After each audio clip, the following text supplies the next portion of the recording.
वो श्री गौरांग महाप्रभु जी की कृपा से। न कोई वृंदावन को जानता, न कोई राधा कृष्ण की भक्ति को जानता, न उनके कोई नाम कीर्तन को जानता। स्वयं राधा कृष्ण श्री गौरांग महाप्रभु के रूप में प्रकट हुए और आचार्यों के द्वारा संपूर्ण ब्रज वृंदावन का और वृंदावन भक्ति का प्रकाश किए। वो निताई गौरांग का नाम लिए बिना तो राधा माधव का नाम लेने का अधिकार भी किसी का नहीं है। वो निताई गौर की और इस कलयुग के जो ठाकुर हैं जगन्नाथ भगवान, इसलिए गौर हरि ने जगन्नाथ भगवान में विलीन तो हुए ही, महाप्रभु जी अपनी लीला में जगन्नाथपुरी में ही वास किए। उन्हीं जगन्नाथ भगवान के प्राकट्य का दिन है। साल में एक दिन जगन्नाथ भगवान का अभिषेक होता है। तो क्या सारे साल भगवान नहीं नहाते?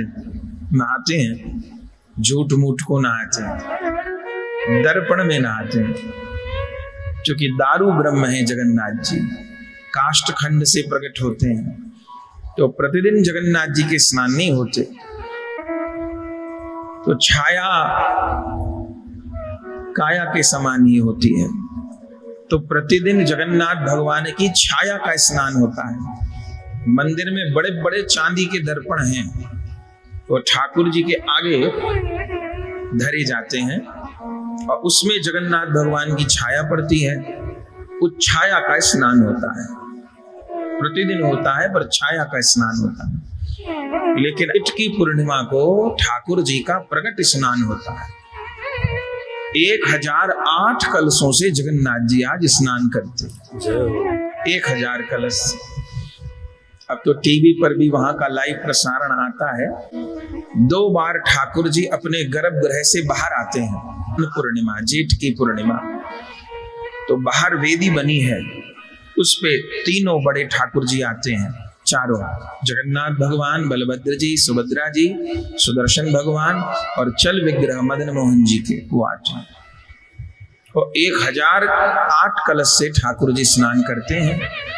इस पृथ्वी के जितने तीर्थ हैं उन सबों का जल उपस्थित होता है, ठाकुर जी स्नान करते हैं।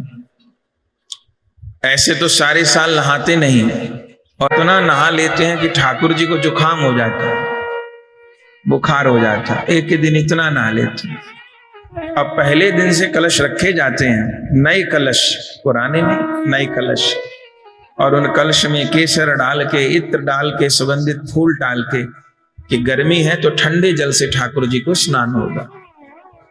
और फिर पूरे दिन ठाकुर नहाते हैं और फिर अब स्नान करके ठाकुर जी अंदर जाएंगे मंदिर में, तो 15 दिन के लिए मंदिर बंद हो जाएगा।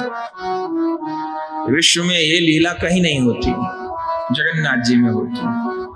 भाव क्या है? ठाकुर जी बीमार हो गए, वहां नर लीला करते हैं भगवान, बीमार हो गए प्रभु,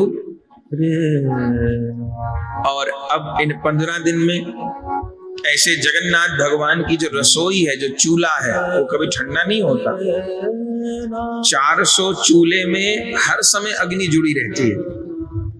और आप जानते हैं कि जगन्नाथ भगवान को प्रतिदिन 52 मन भोग लगता है, 52 मन चावल ठाकुर जी को भोग लगता है। जगन्नाथ के भात को जगत पसारे हाथ, दुनिया में इतनी बड़ी रसोई कहीं नहीं है जितनी जगन्नाथ भगवान की। 700 रसोइया हर समय ठाकुर जी के लिए भोग बनाते हैं। आषाढ़ की पड़वा से लेकर कृष्ण पक्ष की अमावस तक 15 दिन दर्शन बंद रहेंगे। तो अब इन दिनों क्या होगा?